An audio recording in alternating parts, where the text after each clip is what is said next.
बनी रहे। ताली बजा करके इनका भी स्वागत करेंगे। बोले गोविंद भगवान की। सुदामा जी ने क्या किया, अपने पेट की भी चिंता नहीं करी। मैं भूखा रहूंगा या फिर मेरा पेट भरेगा, गौ माता को खिला दिया। और जो गौ माता को ग्रास दिया वही गौग्रास का प्रभाव क्या हुआ, वही गौग्रास का प्रभाव रहा कि सुदामा जी और भगवान की इनके ऊपर इतनी कृपा हुई, इतनी कृपा हुई कि एक सुदामापुरी नाम का नगर ही बन गया पूरा। सुशीला कहती हैं भगवान कुछ तो उपाय करो, ऐसे कैसे चलेगा, कब तक चलेगा। बोले क्या करें। सुशीला ने कहा हमने सुना है कि तुम्हारे एक मित्र हैं, अपने मित्र के पास में ही चले जाओ, थोड़ा सा उनसे सहयोग ले लो। विपत्ति के समय में जब कोई साथ नहीं देता है तो एक सच्चा मित्र जरूर साथ देता है। घर के लोग भी साथ छोड़ देते हैं विपत्ति के समय में, मैंने देखा है। परिवार के लोग भी साथ छोड़ देते हैं। कई लोगों को तो मैंने ये भी देखा है, जब घर में गरीबी आ जाती है ना, तो एक भाई दूसरे भाई के नाम को बताने में भी कतराता है, उसका परिचय देने में भी कतराने लगता है कि नहीं नहीं वो आपके भाई है ना, वो रिक्शा चलाते हैं ना।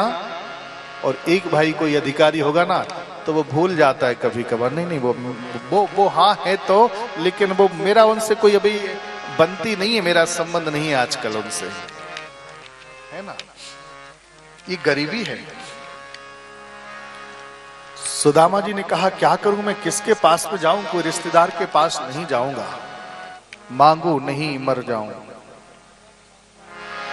मर जाऊं मांगू नहीं, अपने तन के काज में मर सकता हूं पर मांगूंगा नहीं।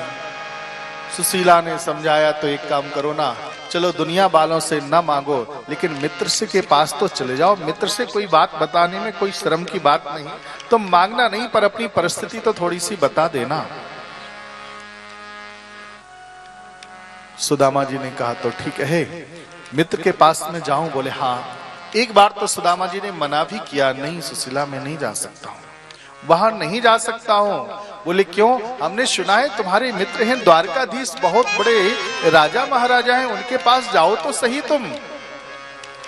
सुदामा जी ने सोचा अगर कि मैं जाऊंगा तो मैंने थोड़ा सा भगवान से कुछ कह दिया था, वो याद थी। जा तो सकते थे सुदामा जी, पहले भी जा सकते थे, लेकिन गए क्यों नहीं, उसका कारण था। सुदामा जी जब भगवान श्री कृष्ण की और सुदामा जी की मित्रता थी, और जंगल में जब लकड़ी काटने के लिए गए तो मैया ने क्या किया, गुरुमाता ने कुछ चने इनको दे दिए, तो चने लेकर के जैसे गए, और जब चने लेकर के गए तो सुदामा जी को भूख लगी, चने को खाए, और चने को जैसे खाए तो भूख और ज्यादा बढ़ गई। भगवान के हिस्से के जो चने थे वो भी खा गए। तो भगवान ने कहा भैया कुछ खाने पीने को है क्या। सुदामा जी ने झूठ बोल दिया, भगवान क्या बताऊं, था तो, लेकिन सारे चने हम तो खा गए। बोले क्या खा गए, बोले हाँ। मेरा हिस्सा भी खा गए, बोले हाँ वो भी खा गए। सारी बात सत्य सत्य बता दी, पर भगवान ने क्या किया, भगवान बोले तुमने अच्छा नहीं किया। बोले क्यों, गुरु से कपट, मित्र से चोरी, कहोय निर्धन और कहोय कोड़ी।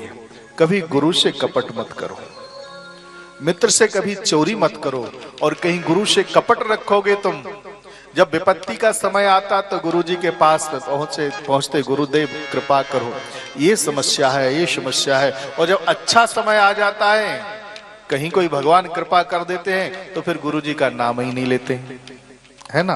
फिर गुरु जी को बताते ही नहीं कि अच्छा हो गया कुछ के नहीं हुआ, अच्छा हो गया तो हमारे कारण हो गया, और बुरा हुआ तो गुरु जी ने कृपा नहीं करी, गुरु जी का आशीर्वाद नहीं मिला।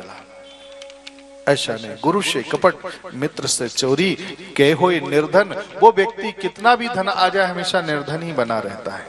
गुरु से कपट, मित्र से चोरी, कहोय निर्धन, कहोय कोड़ी। तुम एक काम करो। बोले क्या। भगवान ने कह दिया सुदामा जी तुम जाओ और जाकर के निर्धन हो जाओगे। सुदामा जी बोले क्या निर्धन हो जाऊंगा। बोले हाँ। सुदामा जी को थोड़ा बुरा तो लगा, कन्हैया कोई बात नहीं, तुम फिर भी मेरे मित्र हो, मुझे पता है, मुझे विश्वास है, मुझे भरोसा है मेरे प्रभु, उस मेरे निर्धनपन में भी कोई ना कोई अच्छाई जरूर छुपी होगी। भगवान कभी किसी का बुरा नहीं करता है। लगता है कि भगवान ने हमारा बुरा किया, लेकिन भगवान हमेशा अच्छा ही करते हैं। कुछ ना कुछ अच्छाई जरूर छुपी होगी, क्योंकि संतुष्टता इनके मन में थी। तो वो बात याद थी। सुदामा जी बोले, कन्हैया मैं गरीब रहूंगा तो गरीबी में भी मैं हमेशा खुश रहूंगा, लेकिन कन्हैया तुमसे मांगूंगा नहीं। वो बात याद थी, कन्हैया मैं कभी तुमसे फिर मांगने नहीं आऊंगा। अब सुशीला को इस बात को कैसे बताएं, लेकिन सुशीला ने ज्यादा ही कुछ कह दिया। सुदामा जी बोले, तुम कहती हो? बोले हाँ, तुम्हें चला तो जाता, लेकिन एक समस्या है मेरे सामने देवी। बोले क्या समस्या है? बोले शास्त्रों में लिखा है कि कुछ स्थान ऐसे हैं जहां जाओ तो कुछ भेंट दान दक्षिणा जरूर होना चाहिए, वहां खाली हाथ नहीं जाना चाहिए। बोले कौन से स्थान है? कि राजा गुरु कुल देवता वैद्य मित्र अनाथ, इनकी सन्मुख जब जाइए कुछ होवे आँख। राजा, गुरु, कुल देवता, वैद्य, मित्र और अनाथ, इन लोगों से कहीं मिलने जाओ तो कभी खाली हाथ नहीं जाना चाहिए। कुछ जो भगवान ने तुमको दिया हो, कुछ भेंट दान दक्षिणा जरूर लेकर के ही जाना चाहिए। वो मेरे मित्र हैं और राजा भी हैं। अब उनके पास में मैं कैसे चला जाऊं खाली हाथ? कुछ तो लेके जाना पड़ेगा। अब कुछ लेके जाऊं तो मेरे पास में कुछ देने को है नहीं, तो मैं कैसे जाऊं? इसलिए देवी मैं नहीं जा सकता हूं।